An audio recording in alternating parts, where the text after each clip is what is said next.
பொருட்கள் கொண்டு வராரு. பொறுப்புகள் வழங்கி வராரு. அவரோட செயல்பாடுகள் எப்படி உங்களுக்கு தெரியும் சார்? அதாவது விஜய் கட்சி ஆரம்பிச்சு ஒரு 2 மாதம் தான் ஆகுது. அதனால் நான் அதை பற்றி நான் கருத்து சொல்ல விரும்பலை. இன்னும் 6 மாதம் போன பிறகு மக்களுக்காக என்ன செய்ய போகிறோம், என்ன திட்டங்களை வைத்திருக்கிறோம் என்ற பற்றி அதை நான் பார்த்த பிறகு தான் அதை பற்றி பேச முடியும்.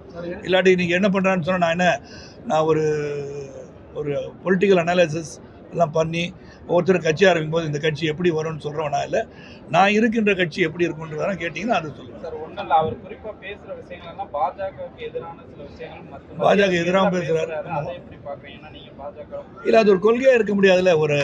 நான் உங்களுடைய கொள்கை என்ன என்று சொன்னால் பாஜகவை எதிர்ப்பதும் திராவிட முன்னேற்றங்களை எதிர்ப்பதும் என் கொள்கை அப்படின்னு சொன்னால் அது கொள்கையாக எடுத்துக்க முடியாது. மக்களுக்காக நீங்கள் என்ன செய்ய போகிறீங்க?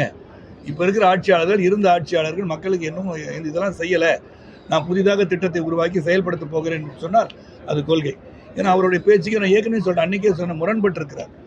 முதலுடைய மாநாட்டிலே அவர் என்ன சொன்னார்னா கவர்னர் பதவி இருக்கக்கூடாதுன்னு சொன்னார். அவர் கவர்னரை போய் பார்த்துருக்கார். அப்போ கவர்னரை பார்த்ததுக்கு காரணம் என்ன அப்படின்னு பல பேர் என்னை கேட்டாங்க. அப்போ நான் கருத்து சொல்ல விரும்பல. அண்மையில் நான் கமலாலயத்தை கொடியேற்றும் போது நான் சொன்னேன், ஒருவேளை கவர்னர்கிட்ட போய் நேராக போய் நான் கவர்னர் இருக்கக்கூடாதுன்னு சொல்லிட்டேன், அதனால் நீங்கள் உடனடியாக இங்கேருந்து போயிருங்கன்னு சொல்லியிருப்பாரோ அப்படின்னு நான் ஒரு கேள்வி எழுப்புறேன். அதனால் when you say something, think well and say it. அதான் என்னோட அட்வைஸ். நடிகர் சங்க கட்டிடத்துக்கு விஜயகாந்த் அவர்கள் பெயர் வைக்கணும்னு பரவாயில்ல பேசுகிறாங்க. நடிகர் சங்கத்தில் நான் உறுப்பினரே இல்லை, அதனால் அதை பற்றி நான் பேச விரும்புகிறேன். முன்னாள் தலைவராக இருந்தேன், பட் அவங்க எடுக்கிற முடியும், எனக்கு முடிவு எடுக்கிற சஜஸ்ட் பண்ணுற அளவுக்கு நான் இல்லை. I'm not a member of நடிகர் சங்கம். செய்திகளை உடனுக்குடனும் துல்லியமாகவும் தெரிந்து கொள்ள சப்ஸ்கிரைப் பண்ணுங்க.